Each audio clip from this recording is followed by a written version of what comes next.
Ontem, nós iniciamos falando sobre a nossa condição.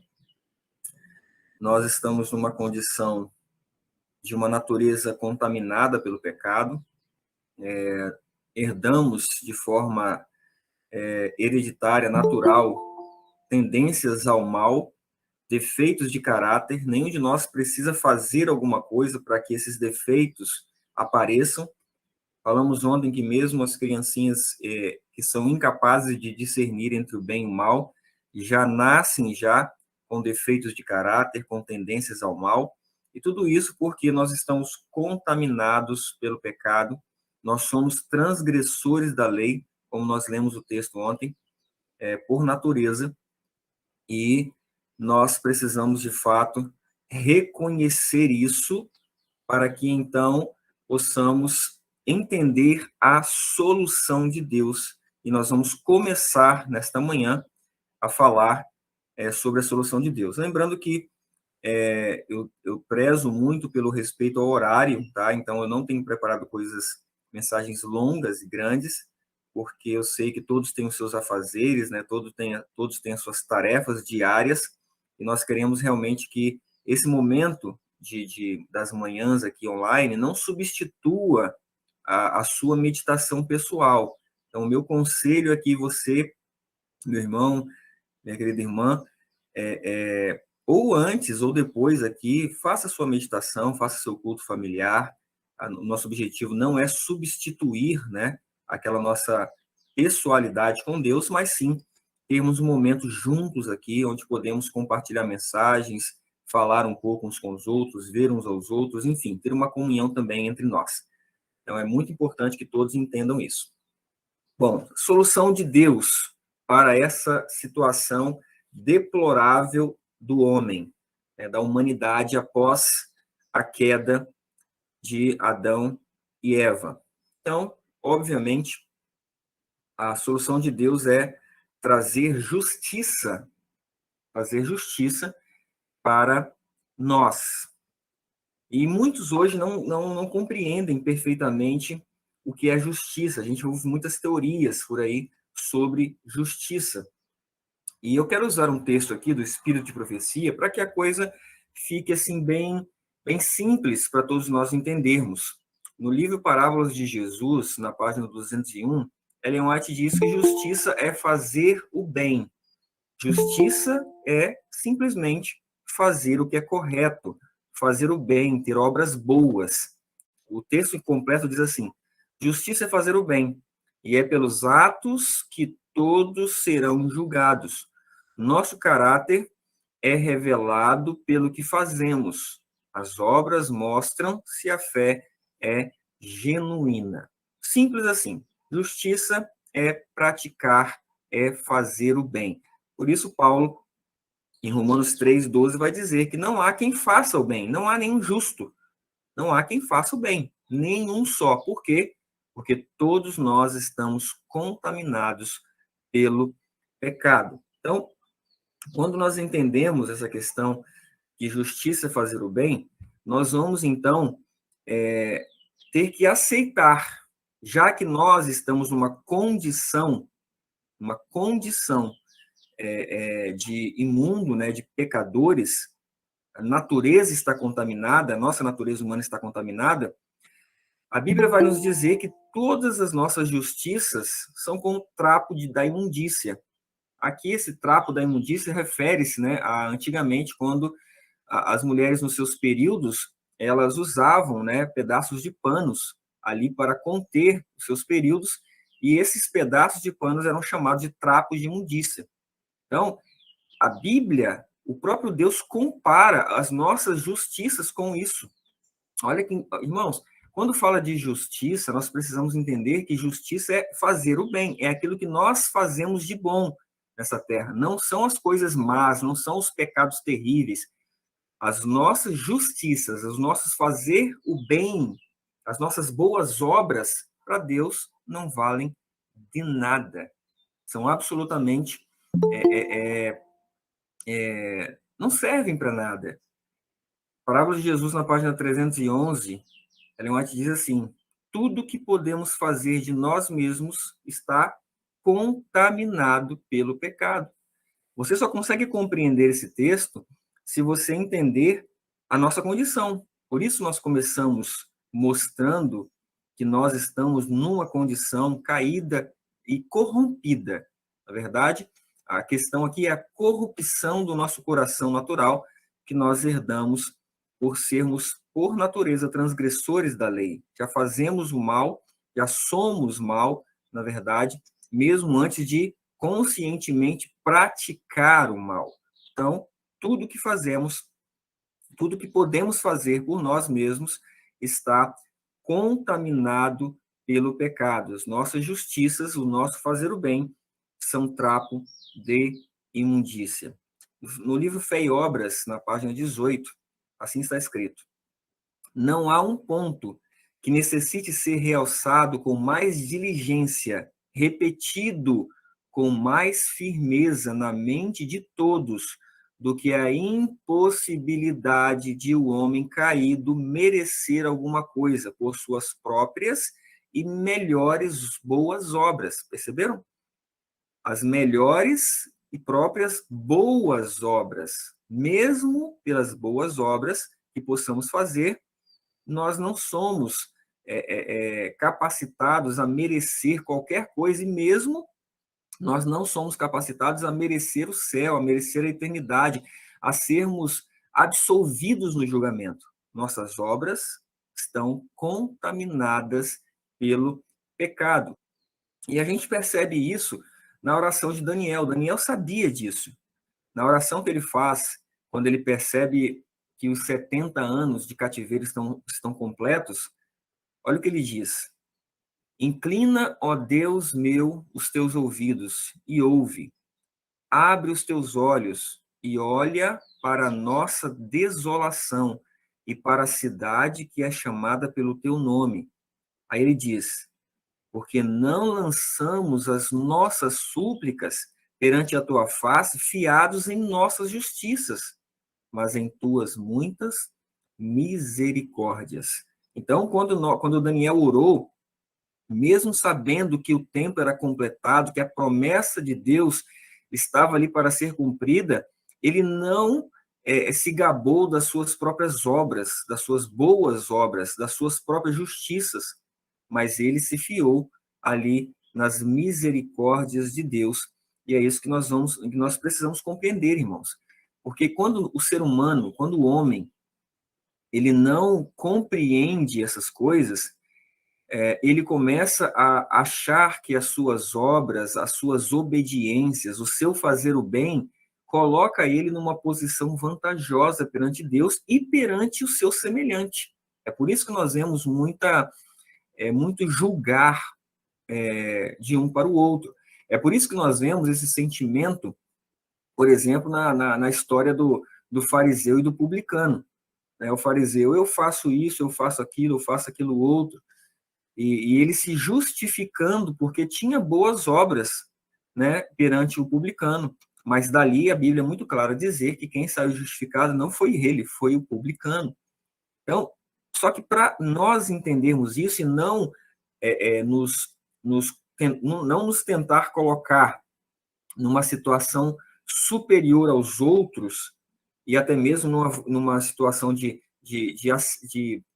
de Deus, de que estamos em vantagem, de que podemos e merecemos alguma coisa, nós precisamos entender a nossa condição. E é por isso que nós iniciamos sobre esse assunto. Bom, quando nós compreendemos que todas as nossas boas obras estão contaminadas, nós precisamos lembrar que o julgamento, né, serão pelas obras, porque a lei pede isso. Diz assim, olha, Romanos 2,12, porque todos os que sem lei pecaram, sem lei também perecerão. E todos os que sob a lei pecaram, pela lei serão julgados. E agora? As nossas boas obras não servem de nada, mas a lei exige boas obras. Nós seremos julgados pela lei. Tiago 2,12, assim falai e assim procedei, como devendo ser julgados pela lei da liberdade. Bom, Deus, ele vai nos julgar pelas boas obras, conforme a sua lei pede. E olha, irmãos, quando nós olhamos para a lei, nós estudamos a questão das boas obras que precisam ser apresentadas para que haja absolvimento, né, absolução no julgamento, a lei, ela pede perfeição. Nós vemos isso na Bíblia. Sede vós perfeitos, como é perfeito o vosso Pai que está nos céus. Quanto ao mais, irmãos, regozijai-vos, sede perfeitos, 2 Coríntios 13, 11. Pedro vai falar, por isso, amados, aguardando estas coisas, procurai que dele sejais achados imaculados e irrepreensíveis. Paulo vai dizer, para apresentar a si mesmo igreja gloriosa, sem mácula, nem ruga, nem coisa semelhante, mas santa e irrepreensível. Apocalipse 14, 5 vai dizer que os 144.000 na sua boca não se achou engano, porque são irrepreensíveis diante do trono de Deus. Olha que situação. Nós estamos numa condição de pecado, nós não podemos apresentar boas obras porque as nossas obras estão contaminadas pelo pecado, são trapo de imundícia, mas a lei exige perfeição. A lei exige completa santidade. A lei exige caráter irrepreensível. Nós ficamos numa situação realmente desesperadora se nós olharmos para as nossas justiças, porque já percebemos que nós não podemos apresentar nada de bom diante de Deus. E é por isso que nós precisamos compreender esse assunto, porque Deus precisou trazer uma solução para nós. E quando nós entendemos essa solução, nosso amor cresce pelo nosso Deus, pelo nosso Criador, pelo seu Filho. É despertado em nosso coração um amor imensurável quando nós entendemos o que Deus precisou fazer para nos resgatar dessa nossa condição miserável que nos encontramos. E Daniel, ele vai reconhecer isso. No capítulo 9, no verso 14, na sua oração, ele vai dizer, por isso o Senhor vigiou sobre o mal e trouxe sobre nós, porque justo é o Senhor nosso Deus e todas as suas obras que fez, pois não obedecemos a sua voz. Aqui nesse texto, eu destaquei aqui que Daniel, ele reconhece que existe um justo. Quem é o justo? O Senhor Deus. E ele e ele demonstra isso em todas as obras que faz. Então, o primeiro ponto que nós precisamos entender é que só existe Deus como justo, como capaz de produzir boas obras.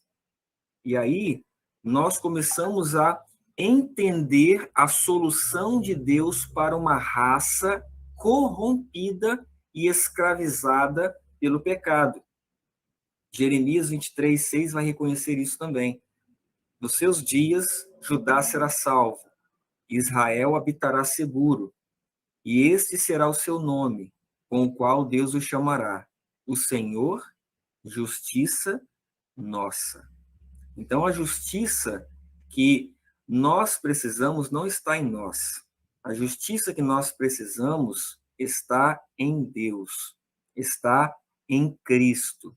E nós precisamos começar a entender isso, e a mensagem da justificação pela fé, ela vai nos mostrar como que isso pode se tornar prático em nossa vida, e não apenas uma teoria que muitos não compreendem.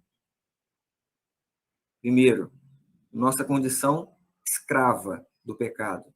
Segundo, nós reconhecemos a necessidade de uma justiça exterior.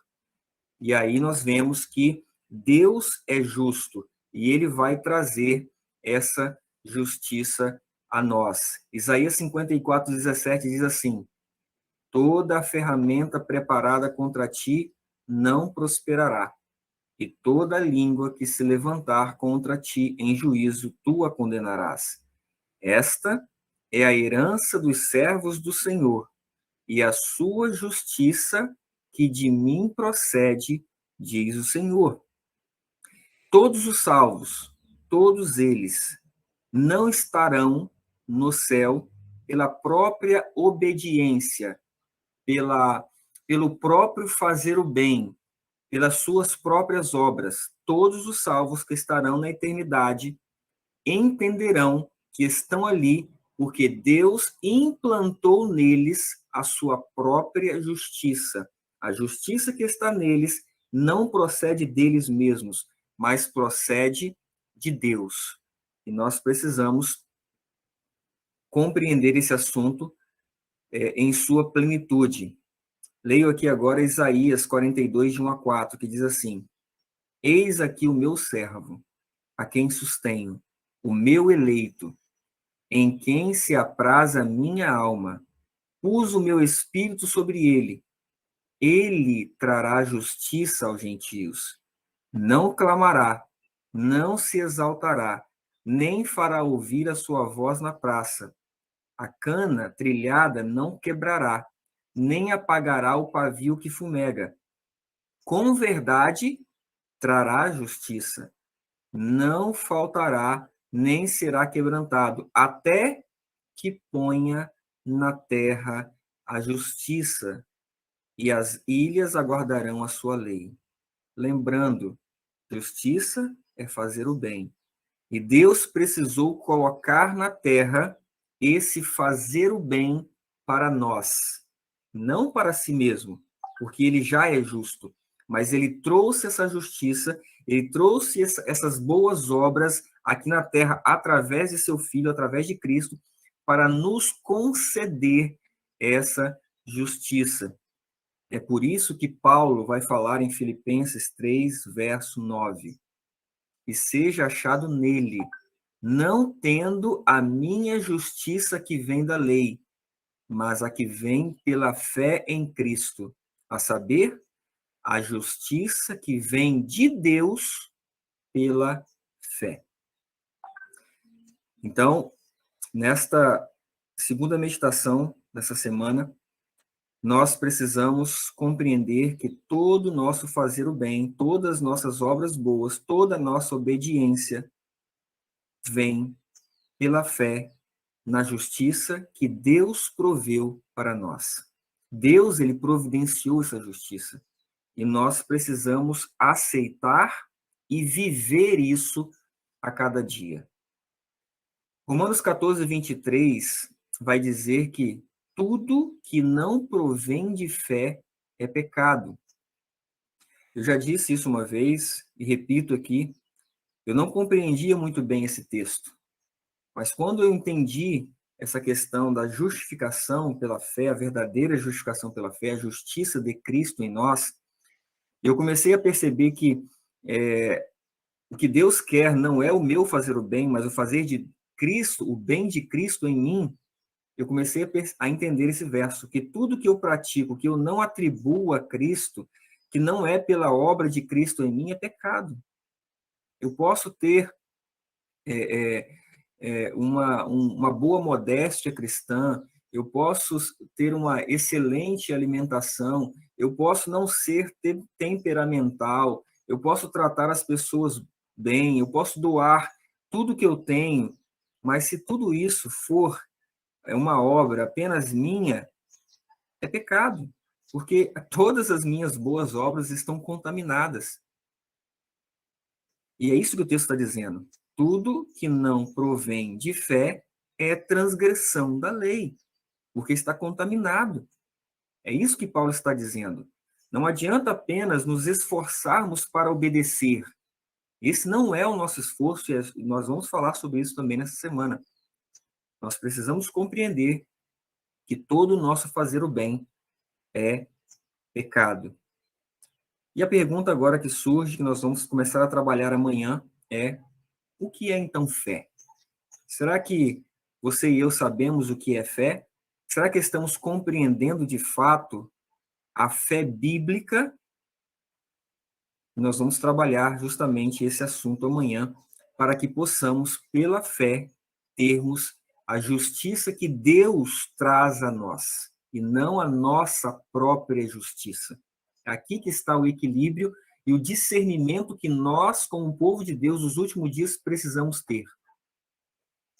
A fé verdadeira, para que não estejamos praticando a nossa própria obediência, mas a obediência de Deus em nós. Deus te abençoe nessa manhã, que você possa meditar sobre esse assunto nesse dia, e que você possa realmente buscar de Deus a verdadeira fé que está nos ensinada, né? Que Deus está nos ensinando em sua palavra.